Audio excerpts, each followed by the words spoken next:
السلام عليكم ورحمة الله وبركاته. النهاردة هنتعلم مع بعض ازاي نعمل كوستر جميل جدا او مفرش. كل سنة وانتم طيبين، احنا داخلين على رمضان، ممكن تزيني بيه سفرتك. كمان ممكن الايام الجاية يبقى فيه مناسبات افراح او كده، لو حابة تهدي بيه واحدة صاحبتك او حد هيتجوز او كده. تبقى فكرة جميلة، او تهديه لمامتك.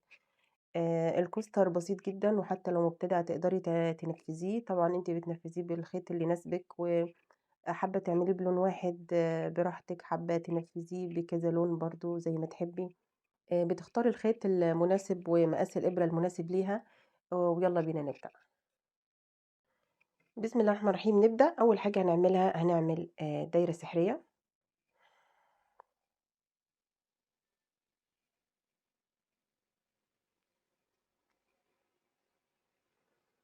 هبتدي أرتفع سلسلة، وداخل الدايرة دي هشتغل 16 عمود بلفة. ادي 1 2 3.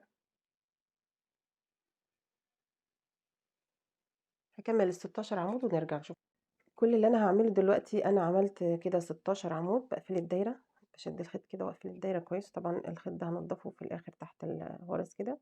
وهبتدي اقفل في ارتفاع اول عمود انا بدأته تحت حرف الفي، بقفل بغرزه منزلقه. بقطع الخيط وهبتدي ادخل الخيط الجديد وهنشوف مع بعض.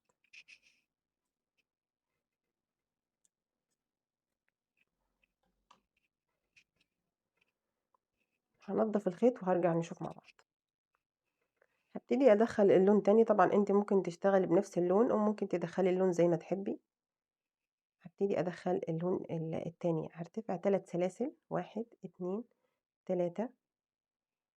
هسيب اول حرف غرزة حرف الفي، وهدخل في الغرزة اللي بعدها واقفل بمنزلقة. 1 2 3. هسيب اول حرف في وهدخل في الغرزة اللي بعدها واقفل بمنزلقة، وهكمل كده لاخر السطر. 1 2 3. وهسيب اول غرزة وهدخل في اللي بعدها بقفل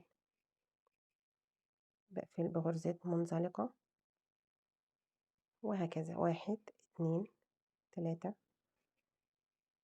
بسيب أول غرزة وبقفل في التانية بمنزلقة، وبكمل كده لآخر السطر. هكمل وارجع نشوف مع بعض. تعالوا كده هنكمل مع بعض آخر 3 سلاسل، 1 2 3. وبقفل بمنزلقة في أول غرزة أنا بدأت منها ال3 سلاسل. وكده احنا خلصنا السطر الأول. كل اللي هنعمله دلوقتي إن أنا هرتفع 4 سلاسل في الدور التاني. برتفع 4 سلاسل، 1 2 3 4. بعلم السطر بتاعي بداية السطر عشان ما اتلخبطش.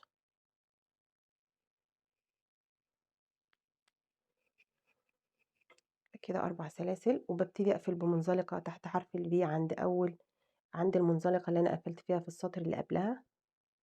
بقفل بمنزلقة، برتفع 3 سلاسل، 4 سلاسل في الدور التاني، 4 سلاسل 4. وبقفل بمنزلقة في المنزلقة اللي في السطر اللي قبله تحت حرف الفي كده. بقفل بمنزلقة، ببتدي ارتفع 4 سلاسل، 4. وبقفل تحت حرف الفي عند أول منزلقة في السطر اللي قبله، وهكذا بكمل لآخر السطر. 4 سلاسل، وبقفل تحت حرف الفي في المنزلقة بتاعة السطر اللي قبله. بكمل وارجع أشوف مع بعض. تعالوا كده هنشوف آخر جزء في الصف ده. دي 1 2 3 4. ادي في بداية السطر اهو، احنا اللي معلمينه. بنشيل الماركر كده، وبنبتدي نقفل بمنزلقة تحت حرف الفي. كده احنا خلصنا الصف التاني. قفلت بمنزلقة. في السطر ده هرتفع 5 سلاسل، 1 2 3 4 5. بعلم بداية السطر عشان ما اتلخبطش بالماركر. وببتدي أقفل بمنزلقة تحت المنزلقة بتاعة السطر اللي قبله كده. بكمل بنفس النمط 5 سلاسل، 2 3 4 5، وبقفل بمنزلقة عند المنزلقة بتاعة السطر اللي قبله أو الصف اللي قبله، بقفل بمنزلقة. بكمل كده لآخر السطر 5 سلاسل، وبقفل بمنزلقة في عند المنزلقة في السطر اللي قبله. نرجع نشوف مع بعض. تعالوا كده هنشوف مع بعض نهاية الصف. 1 2 3 4 5، وبقفل بمنزلقة عند الماركر هنا، بقفل بمنزلقة. وكده أنا خلصت الصف التالت. كل اللي أنا هعمله دلوقتي إن أنا هرتفع 6 سلاسل، 1 2 3 4 5 6، وبقفل بمنزلقة هنا، وبعلم بداية السطر بتاعي عشان ما نتلخبطش بالماركر.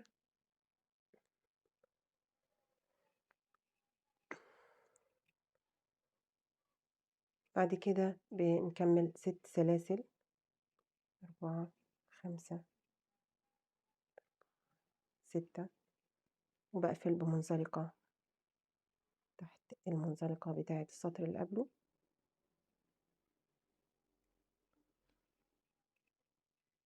وبكمل بقى 1 2 3 4 5 6، وبقفل بمنزلقة هنا،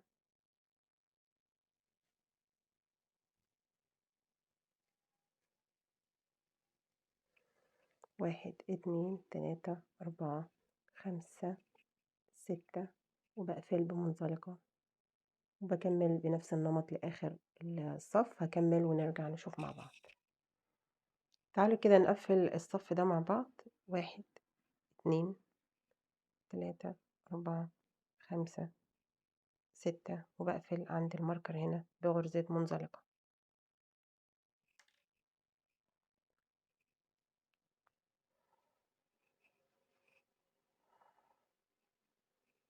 كل اللي أنا هعمله في السطر اللي جاي إن أنا هرتفع 6 سلاسل 7 سلاسل، وهقفل بمنزلقة. تعالوا كده نعلم أول غرزة،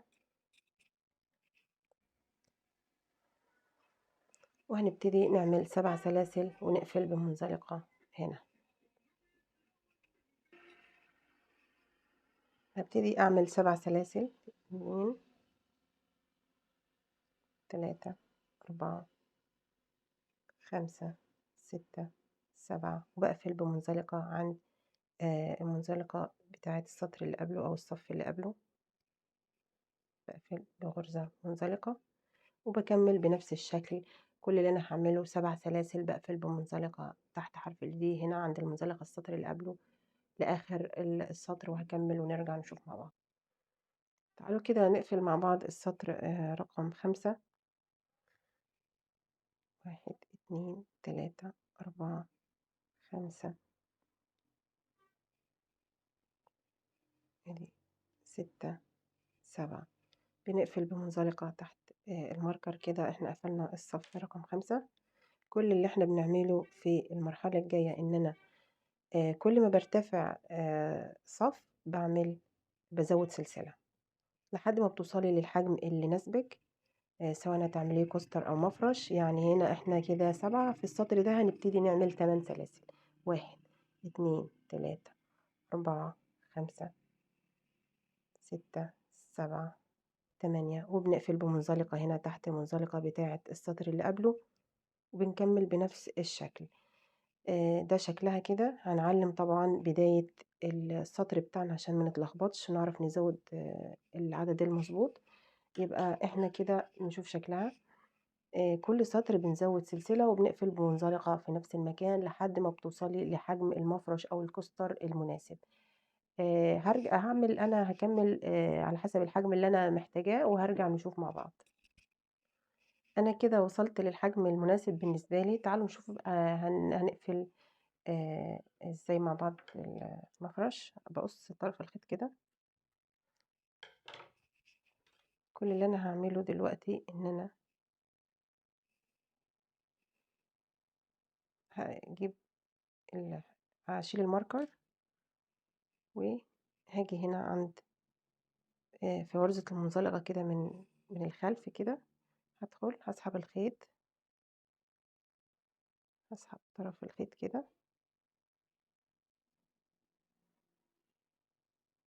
هاجي هنا في منتصف الغرزة الأخيرة وهاسحب الخيط للأمام،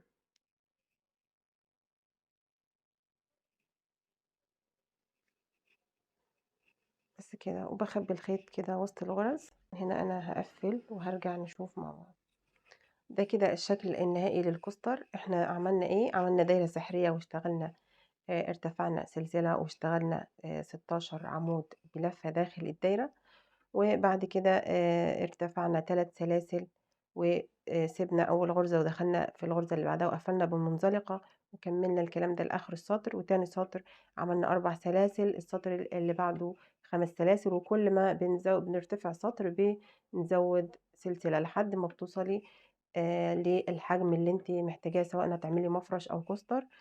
طبعًا أنتِ ممكن تعملي بلون واحد أو تنسّقي الألوان زي ما تحبّي، بتختاري نوع الخيط اللي تفضّليه بحسب المقاس الإبرة المناسب ليه، بس كده ودي الفكرة.